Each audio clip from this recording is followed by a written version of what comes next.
yang berjumlah sekitar 150 orang buzzer. Kemudian merekrut, menggerakkan dan membayar buzzer-buzzer tersebut dengan bayaran sekitar 1,5 juta rupiah per buzzer. Warahmatullahi wabarakatuh. Selamat malam, salam sejahtera untuk kita sekalian. Salam, Om Swastiastu, Namo Buddhaya, salam kebajikan, salam bahagia, salam sehat dan rahayu untuk kita semua. Yang kami hormati Pak Direktur Penyidikan pada Jampitsus beserta para Kasubdit dan penyidik pada jajaran Jampitsus, Pak Kabid Humas, yang saya hormati dan rekan-rekan media yang kami sangat banggakan. Yang pertama tentu kita patut bersyukur karena berbagai nikmat yang kita terima, khususnya nikmat sehat, sehingga malam ini kita bisa hadir bersama-sama dalam rangka penyampaian rilis dalam perkembangan penanganan perkara di jajaran Jampitsus. Rekan-rekan media, yang pertama kami sampaikan bahwa malam ini akan ada 2 rilis yang akan disampaikan. Yang pertama dari jajaran Jampitsus dan nanti setelah ini dari jajaran Pitmin, pidana militer. Terkait dengan dari jajaran Jampitsus bahwa Direktur Penyidikan akan menyampaikan perkembangan penanganan perkara berupa dugaan perintangan dalam penanganan perkara tindak pidana korupsi, ya, yang sedang dilakukan oleh penyidik pada jajaran Jampitsus. Rekan-rekan media, perlu kami sampaikan bahwa dalam perkara ini setidaknya ada 14 orang saksi yang sudah diperiksa, dan hari ini dilakukan pemeriksaan terhadap 5 orang saksi. Dan bagaimana status terhadap dari 5 orang saksi ini tentu nanti Direktur Penyidikan akan menyampaikan bagaimana perkembangannya. Oleh karenanya saya kira karena mengingat waktu, kami persilakan saja Pak Direktur Penyidikan untuk menyampaikan perkembangan terkait dengan perkara ini. Kami persilakan.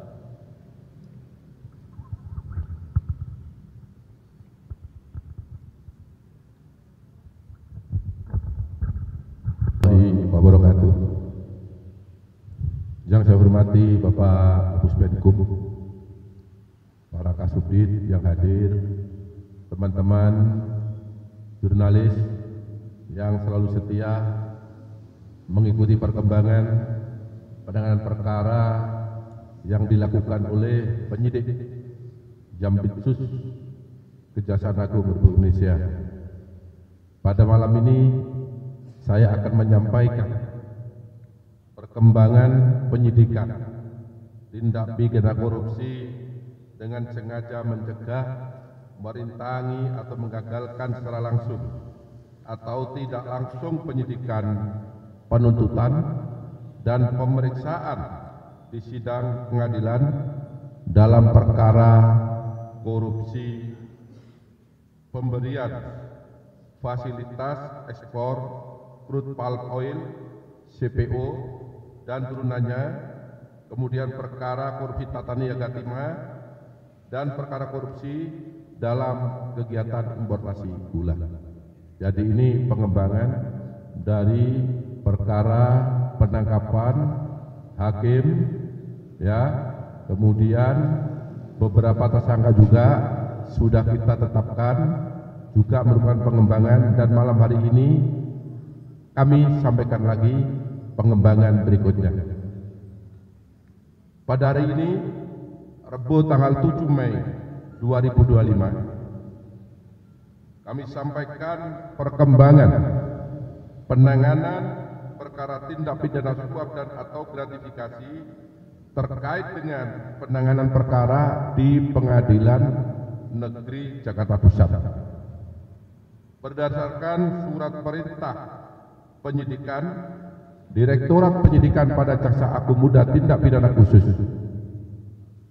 nomor 23 tanggal 11 April 2025. Dalam perkara aku, penyidik berdasarkan hasil pemeriksaan terhadap MM dan beberapa saksi lainnya dikaitkan dengan keterangan saksi-saksi dan alat bukti yang telah diperoleh selama penyidikan, tim penyidik pada Jaksa Agung Muda Tindak Pidana Khusus menyimpulkan telah terdapat 2 alat bukti yang cukup untuk menetapkan 1 orang tersangka. Adapun yang bersangkutan berinisial MM selaku Ketua Tim Cyber Army berdasarkan penetapan tersangka nomor TAP 32 tanggal 7 Mei 2025 dan berdasarkan surat perintah penyidikan nomor 35 tanggal 7 Mei 2025. Adapun hasil pemeriksaan yang telah diperoleh oleh penyidik dapat disampaikan fakta-fakta sebagai berikut. Terdapat perbuatan jahat antara MAM selaku Ketua Tim Cyber Army bersama dengan MS, JS, dan TB selaku Direktur Pemberitaan JEK TV untuk mencegah, merintangi atau menggagalkan baik secara langsung atau tidak langsung dalam penanganan perkara tindak pidana korupsi pemberian fasilitas ekspor crude palm oil atau CPO dan turunannya, tindak pidana korupsi tata niaga komoditas timah di wilayah UPT Timah TBK, dan perkara tindak pidana korupsi dalam kegiatan importasi gula. Atas nama tersangka atau sekarang terdakwa Tom Lembong, baik dalam penyidikan, penuntutan maupun pemeriksaan di sidang pengadilan yang saat ini sedang berlangsung. Adapun perbuatan tersebut dilakukan oleh MAM dengan cara sebagai berikut. Tersangka MAM dan tersangka TB bersepakat dengan tersangka MS dan tersangka JS untuk membuat berita-berita negatif dan konten-konten negatif yang menyudutkan Kejaksaan Agung dalam penanganan perkara Akuo di tingkat penyidikan, penuntutan, dan di persidangan. Selanjutnya dipublikasikan oleh tersangka MAM dan tersangka TB melalui media sosial TikTok, Instagram, dan Twitter. Tersangka JS membuat narasi-narasi dan opini-opini positif bagi tim pengacara MS dan JS, dan sebaliknya membuat narasi negatif bagi penyidik maupun penuntut umum pada Jampitsus Kejaksaan Agung yang antara lain menyatakan bahwa metodologi penghitungan kerugian keuangan negara dalam perkara Akuo yang dilakukan Kejaksaan Agung adalah tidak benar dan menyesatkan.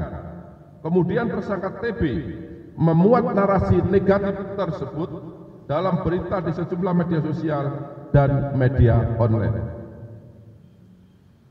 Tersangka TB memproduksi acara TV show melalui dialog, talk show, dan diskusi panel di beberapa kampus yang diliput oleh JEK TV yang isinya menyudutkan kinerja penyidikan maupun penuntutan yang dilakukan oleh Direktorat Penyidikan pada Jaksa Agung Muda Tindak Pidana Khusus.